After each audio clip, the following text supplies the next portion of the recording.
Gawin mo na, Aviona. Patayin mo na si Agnos, kundi papatayin kita. Lubayan niyo na ako!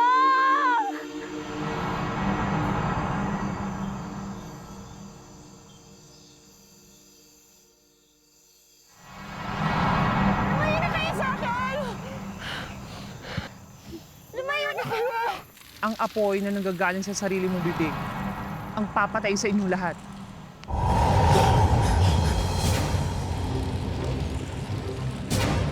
Fiona! Ako to ang kababata mo si Agilus! Magkaibigan tayo, di ba? Magkaibigan tayo!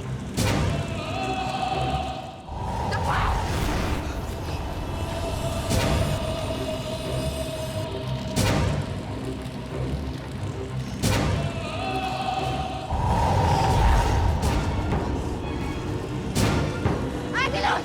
Lumipat na tayo, Agilos!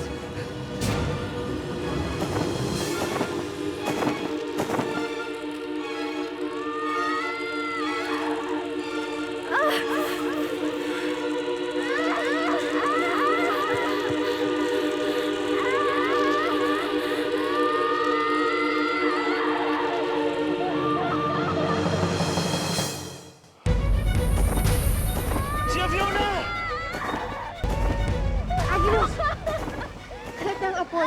Ito kapapatid, lumapit pa tayo.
Sige, isisi mo sa akin kung sa paraan lang na yan, mapapatawad mo ang sarili mo, gawin mo! Dahil kahit kailan, hindi kita mapapatawad!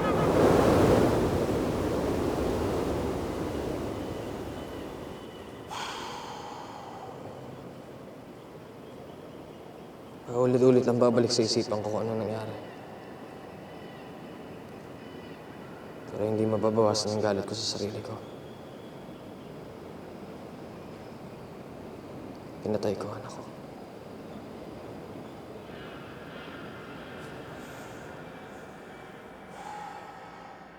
Kanya nga magpakita ka.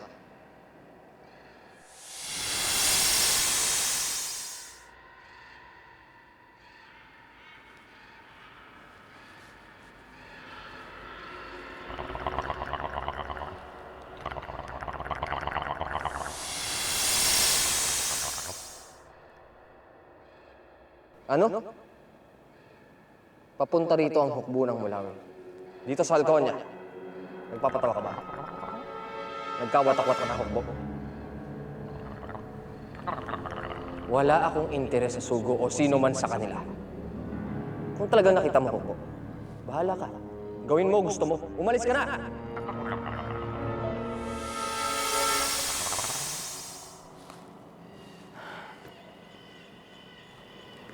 Hindi ako matatahimik dito.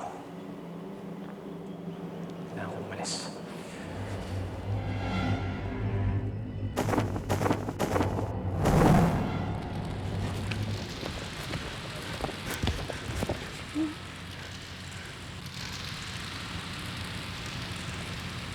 Fiona.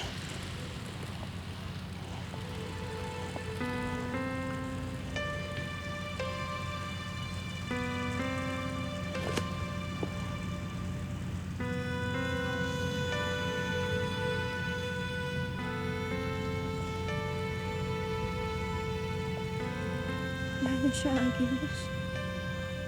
Sa pagbigay ko niyan sa'yo, nangangahulugan ito ng pagsuko ko ng buong pagkatao ko sa'yo. Ng buong pagmamahal ko. Ng aking nakaraan. At ng aking magiging kinabukasan.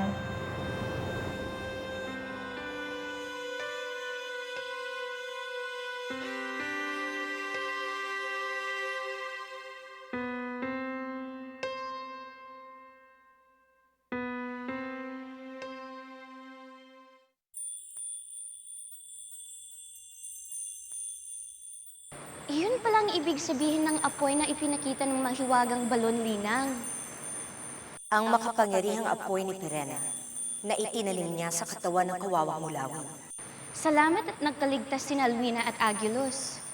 Pero hindi pa dito nagtatapos ang panganib mong yak. Marami pang darating na mas panganib at mas matindi. Sana'y makabangon sina Alwina at Aguilos sa nangyari sa kanilang kaibigan upang mapaghandaan nila ang susunod pang mga pangyayari.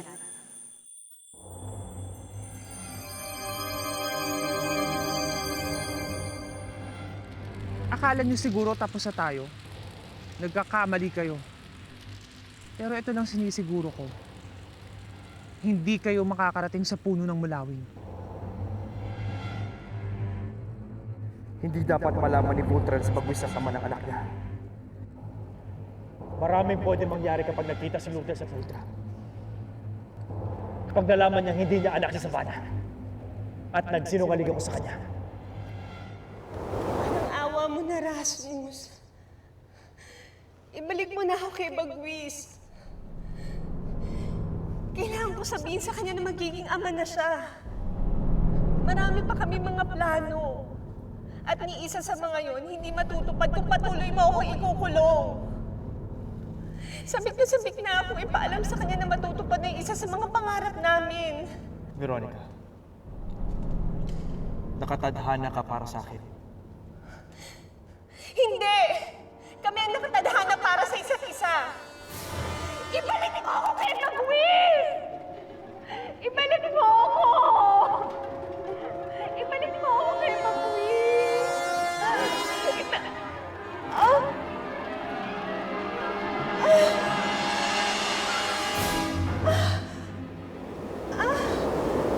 Haring Rasmus! Ano pong gusto niyong gawin namin sa itlog ni Veronica? Haring Rasmus, ang ganda ng itlog at ang laki at parang masarap tsibugin. Anak niya ni Bagwis. Kunin niyo yan. Itapon niyo sa ilog. Siguraduhin niyong hindi mabubuhay ang laman yan. Masusunod po, Haring Rasmus! Tara! Teka. Wala akong tiwala sa kakayahan yung dalawa. Mabuti pa. Kunin niyo itlog. Iabot niyo sa akin. Ako na mismo magdidispatcha. Rasmus! Bilisan mo baka abutan ka na ni Aguilar!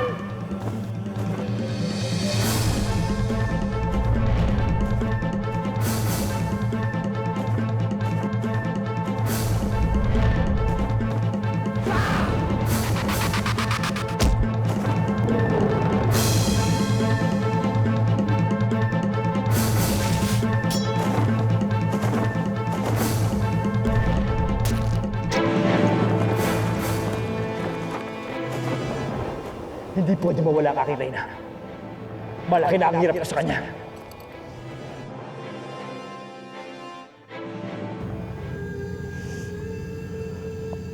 Agilos, nalulungkot ako sa pagkawala ni Avione. Pero hindi natin dapat makalimutan ng misyon. Agilos, kailangan na natin magpagpatuloy.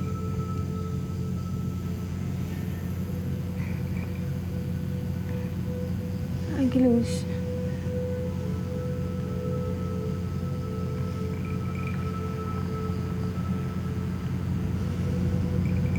Kaya ng sabi ko. Hindi ako para sa misyon na to.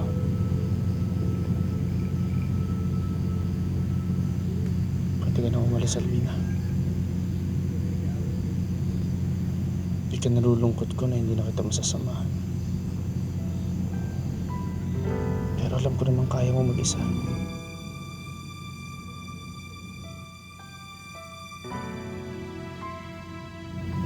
Sayang wala na ang mapa.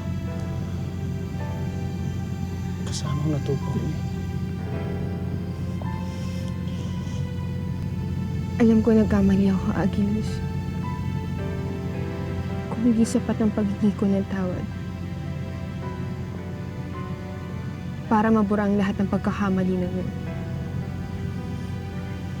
Siguro nga dapat umalis na ako eh. Tama ka, Agilus. Siguro nga, hindi tayo maari magsama sa misyon na to.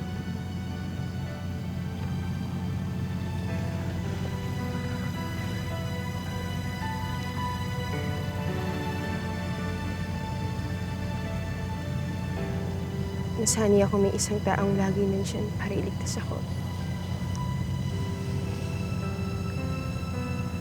Nangungulila ako para sa kanya. Hindi ko siya makakalimutan.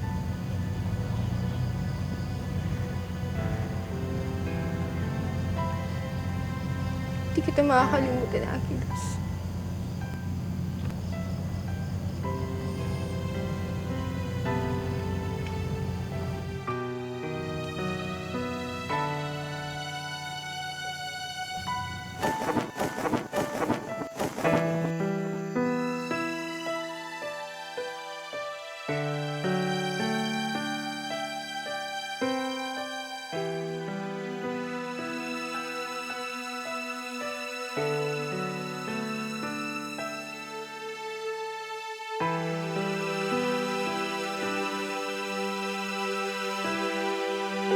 Dahil hindi ko naalala ang pagkakasama natin sa Avila.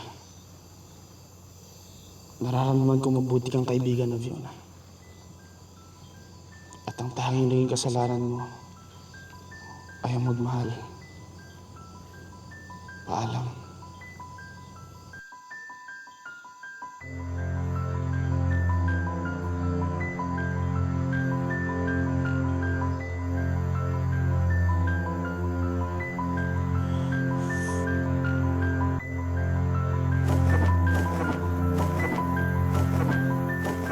Malayo na rin ang lakbay natin, Dakila. Naubos na rin yung pagkain na baon natin. Dahil naliis ang landas natin, hindi ko nakabisado ang daan patungong Halconia.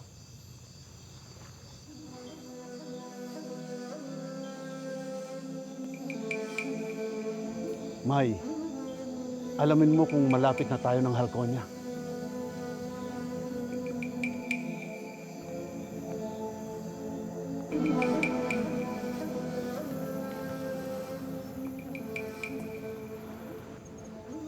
Dakila, maghahanap muna ako ng makakain natin. Hindi tayo tatagal sa ating paglalakbay kung wala naman ang ating sikmura.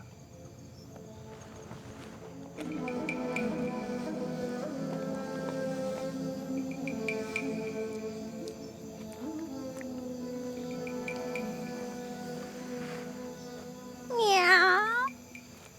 Gusto niya? Sinabi na hindi kami kumakain yan. Ayaw mo. Prinsesa Sabana, inikot ko na po ang buong mansyon, pati sa labas eh. Hanggang hindi ko makita eh. Walang lang Lourdes na yan.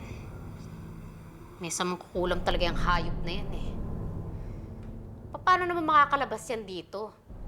Eh, puno ng kawal tong mansyon. Mainit ang ulo ko.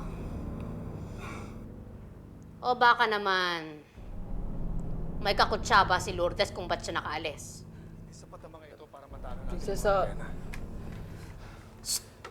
Pero pwede na ito bilang protection sa mga sarili natin.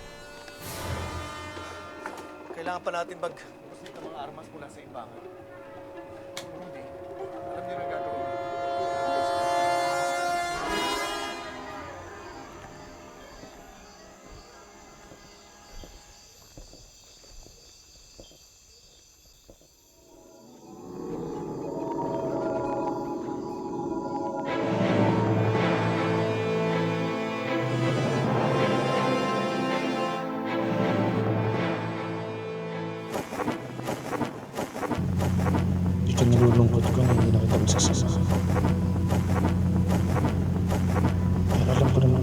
mag-isa. Agilus.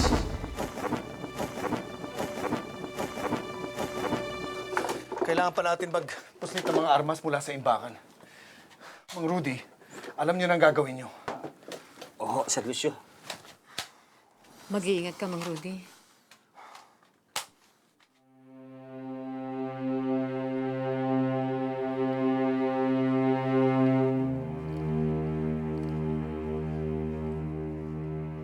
Anong ginagawa mo dyan na tatanga-tanga ka? Kung ako sa'yo, ipagpatuloy mo ang paghahanap mo kay Lourdes. Akala ko naman kung sino, ikaw lang pala. Anong huling sinabi sa'yo ni Balasik bago siya mawala? Sabi sa akin ni Balasik, magiging amo mo daw ako. Tapos, pagsisilbihan mo ko na matagal.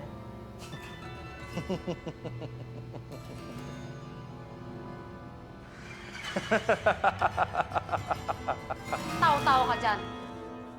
Baliw! Alis na nga, nakakabwisit ka. Pangit mo.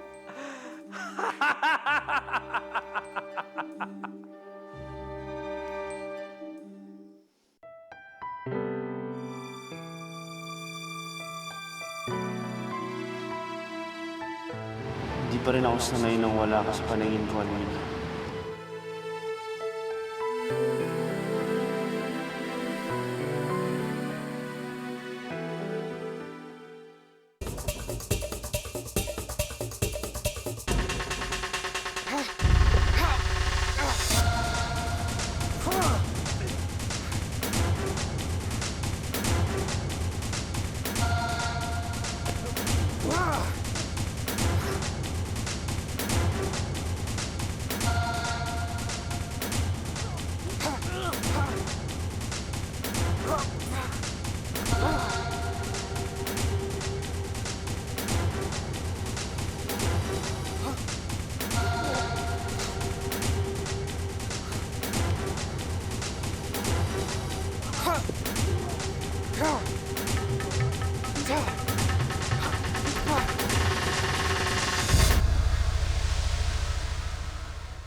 Pagod na ako, Balasik. Pero mukhang... Ito na nga yun, Balasik. Andito na tayo. Kung dahil sa kanta ni Haraya kung bakit naging bato ang mga ito, siguradong dito naglalagi si Haraya. Halika, hanapin na natin si Haraya.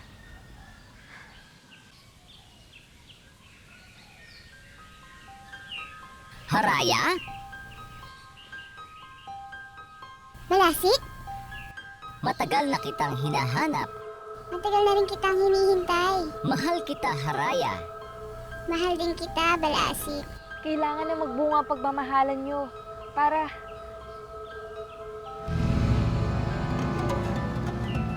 Saan kayo pupunta? Balasik! Haraya!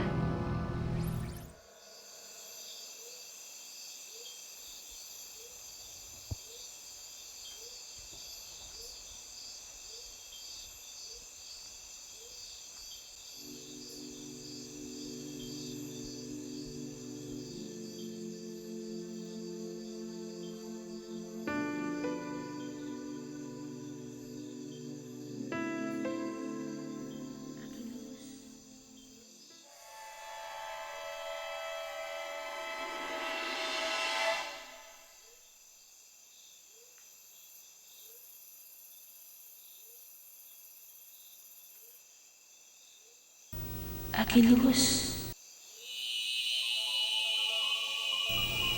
Agilus, anak.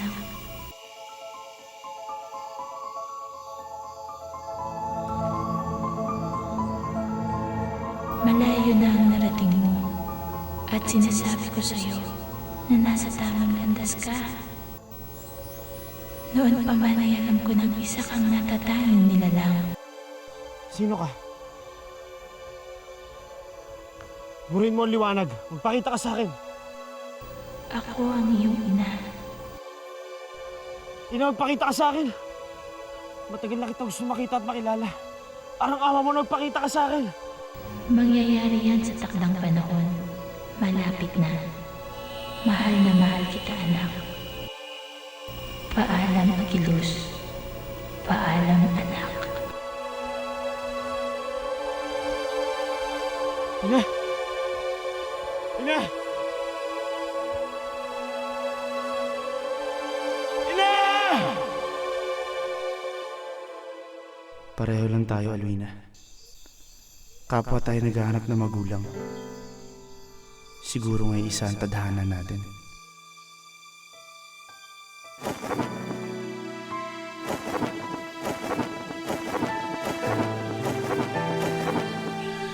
Ang ibig niyo sabihin, napadpad lang kayo dito dahil sa hinahanap yung babae? Opo. Pero wala naman kami nakikitang hindi pamilyar na mukha rito. Puro mga taga Cerro Fuego lang. Magtrabaho na nga tayo. Baka mamaya masita na naman tayo ng mga Raveni. Hindi na ba natin itutuloy ang paghanap natin kay Aling Lourdes? Mukhang mabigat yung dala mo, Rudy, ah. Tay, ano po ba yan? Mais lang. Mais lang to. Hindi na ba kita makikita ulit? Pinaramdam ka lang ba sa akin upang maramdaman ko kung paano humanga? Kailangan ko lang kunin ng berdeng binhi. Gusto ko nang maramdaman ng lakas na pwedeng idulot nito sa akin.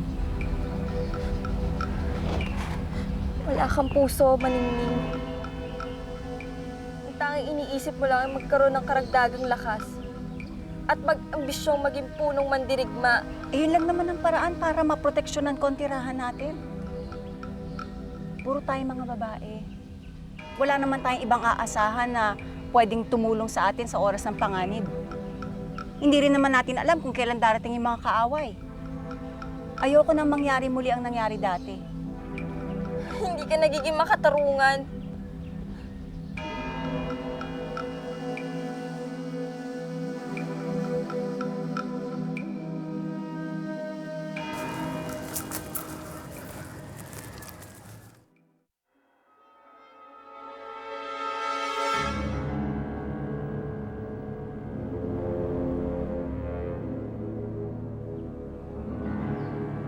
Ano yung nilalagay niya sa loob?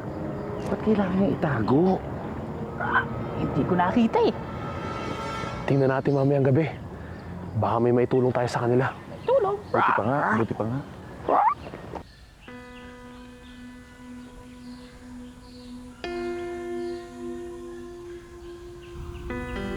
Ayoko masaksihan ng pagtibag si Rebulto.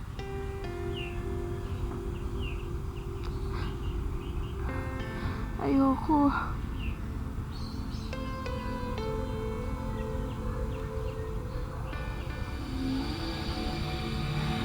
Haraya! Palasik!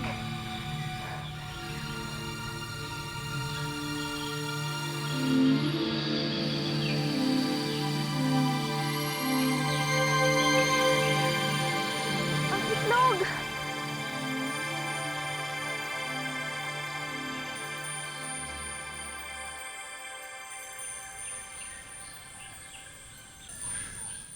Basagin mo ang itlog na yan sa ulunan ni Gabriel.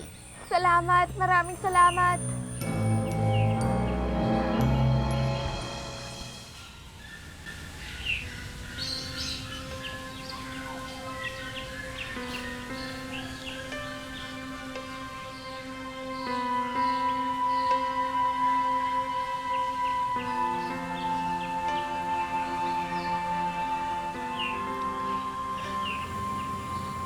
Hindi ko dapat kalimutan ang misyon ko.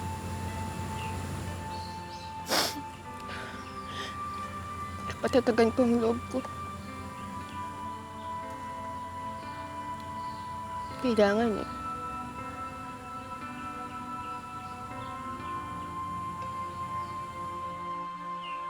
Hindi ka dapat panghinaan ng loob, Alwina. Dahil malapit ka na sa... Saan, Ninang? Sa teritoryo ng dambuhalang nilalang. Nakamamatay. Magkakabuhay ka na, Gabriel.